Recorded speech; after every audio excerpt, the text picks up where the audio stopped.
দেন তাহলে। এত সময় লাগে একটা পার্সেল দিতে, মানে আপনাদের কি কোনো টাইম সেন্স নাই? বুঝলাম না আমি। দেন পার্সেল দেন। সরি, আমি ঠিক বুঝলাম না। পার্সেল দিবেন, চলে যাবেন, কিন্তু না বুঝার কিছু নাই। আচ্ছা বলেন তো, আপনাদের সার্ভিস এত পচা কেন?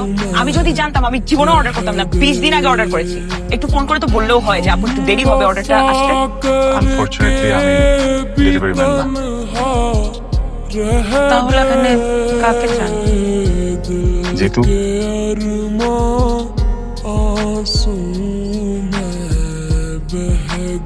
মা, যেহেতু মা কে যেন আসছে।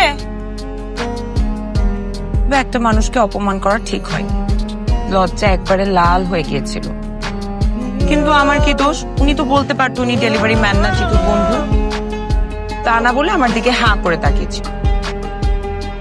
একটু হলেই তো চটকানাটা দিয়ে বসতাম।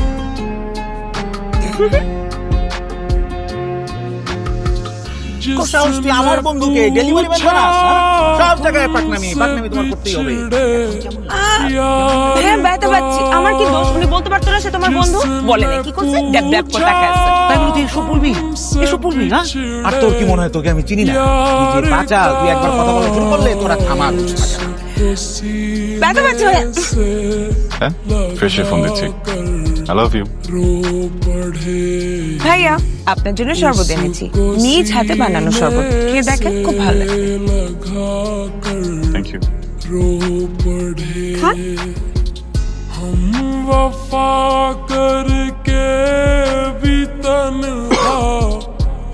আপনি ট্রাই না করলে তো বুঝবেন না কত ভালো হয়েছে। প্লিজ। আমি শরবত খাই না, আসলে বড় লোকের মেয়ে তো। আমি খাই জুস, পাপায়া জুস। ও, কিন্তু শুধু পাপায়া জুস খেলে তো বুঝবেন না, তাই না? কোনটা সল্টেড ড্রিঙ্ক আর কোনটা শরবত, ডিফারেন্সটা তো বুঝতে হবে। এত সুন্দর করে কষ্ট করে একটা শরবত বানিয়ে আনলাম যে একটা ভিন্ন স্বাদের শরবত খান। ভালো লাগে না আপনার, তাই না? ভাবলাম খেয়ে একটা শান্তির ঢেকুর তুলবেন। Thank you. আমি এবার শান্তি চাচ্ছি না, প্লিজ। আমি বরং গিয়ে পানি খেয়ে নিই। হ্যাঁ, থ্যাংক ইউ।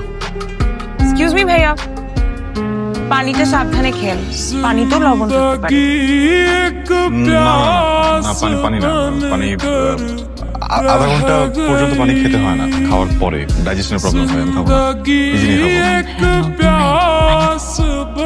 বললাম তো পানি খাবো না।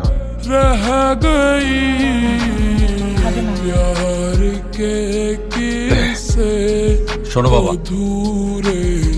তুমি কিন্তু যখনই সময় পাবে জিতুর সাথে চলে আসবে এ বাড়িতে। তুমি আসলে খুব খুশি হব। গরম পিঠা এখনই খান, নইলে পরে আর ভালো লাগবে না।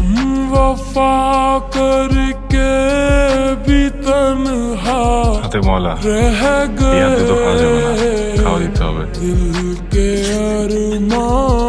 ঢং, এরকম খাওয়াই দিতে হবে টাইপ ঢং কিভাবে শিখলেন? অভ্যাস এখনো হয়নি, খাওয়াচ্ছি। বাবারে বাবা। তো গরম গরম পিঠা খান, খেয়ে একটু আসেন, আপনার সাথে আমার একটু সিরিয়াস কথা আছে। খেয়ে নেন। আপনাকে তুমি বলে ডাকতে পারি? আপনি শব্দটা অনেক দূরের মনে হয়।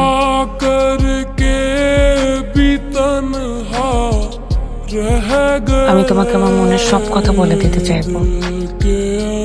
আমি জানি, কারণ একই অনুভূতি নিয়ে আমি তোমার সামনে দাঁড়িয়ে আছি। আমি তোমাকে অনেক ভালোবাসি। তোমার হাসি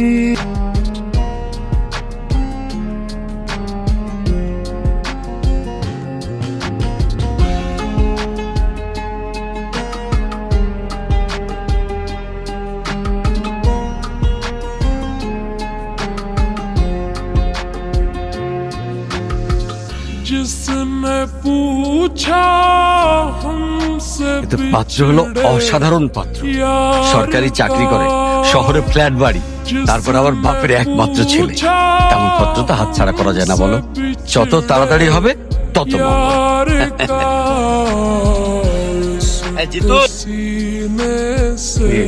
রনি, আজকে পাত্রপক্ষ আমাকে দেখতে আসবে। তুমি কি করবো আমি জানি না। আমি এমন একটা সিচুয়েশনে আছি, আমি আমার বাবা মাকেও কিছু বলতে পারবো না। আমি তোমাকে ছাড়া কাউকে বিয়ে করতে চাই। তোমাকে ছাড়া তোমার কাউকে বিয়ে করতাম। শোনো, পাত্রপক্ষ দেখতে আসলে বিয়ে হয়ে যাওয়াটা বুঝছো? আমি তো আছি, দেখতেছি আমি।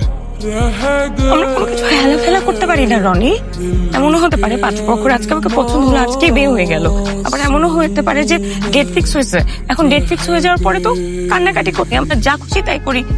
তুমি কিন্তু আমাকে আর পাবা না। কিচ্ছু বুঝতে পারতেছি না।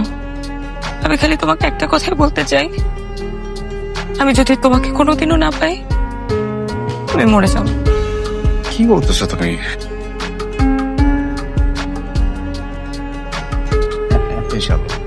মাশাআল্লাহ, মেয়ে আমার খুব পছন্দ হয়েছে। আলহামদুলিল্লাহ, আলহামদুলিল্লাহ।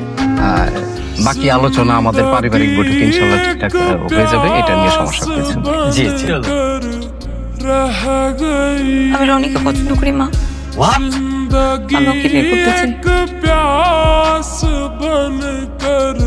ওরা তো বড় সাহস হয় কি করে? হ্যাঁ? তুই জানিস ওর সাথে সম্পর্ক মানে এই সমাজে আমরা কারো সামনে মুখ দেখাতে পারবো না। ছোটবেলায় ওর বাবা মা ওকে দত্তক এনেছিল। এরকম একটা নামহীন পরিচয়হীন ছেলের সাথে তোর বিয়ে দিয়ে কিভাবে? আরে তুই এটা কি করলি হারামজাদা? তুই ওর বিশ্বাস শেষ করে দিলি। হ্যাঁ? জিতু ভাই, আমি তোর বিশ্বাস ভাঙিনি। আমি খারাপ কিছু করিনি ভাই, বিশ্বাস কর।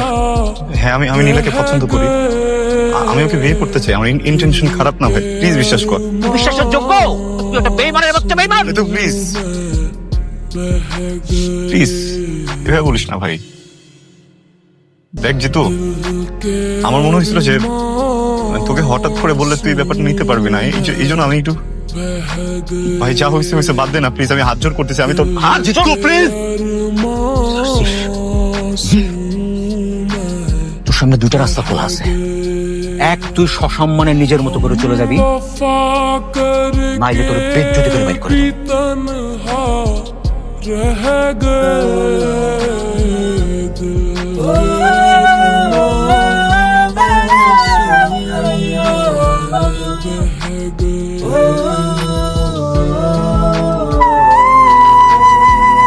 শুনছো, আমি না নীলাকে বাসার কোথাও খুঁজে পাচ্ছি না। খুঁজে পাচ্ছ না মানে কি? হ্যাঁ, ও নেই বাসায়। কি হয়েছে তোমার? মন খারাপ? সে তখন থেকে দেখছি মন খারাপ করে আছে।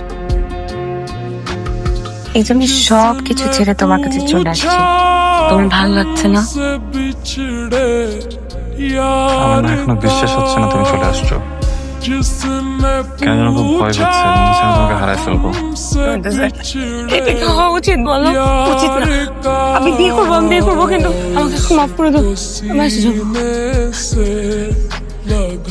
এই নীলা, নীলা তুমি ওভার থিঙ্ক করতেছো, প্লিজ এটা করো না। নীলা বোঝার চেষ্টা করো, আমি বলি সব ঠিক হয়ে যাবে, বুঝছো? আমি এসে যাবো। মতো একটা মেয়েকে ভালোবাসছিলাম, যাও এখান থেকে, যাও এখান থেকে। ঘুমিয়ে যাবো।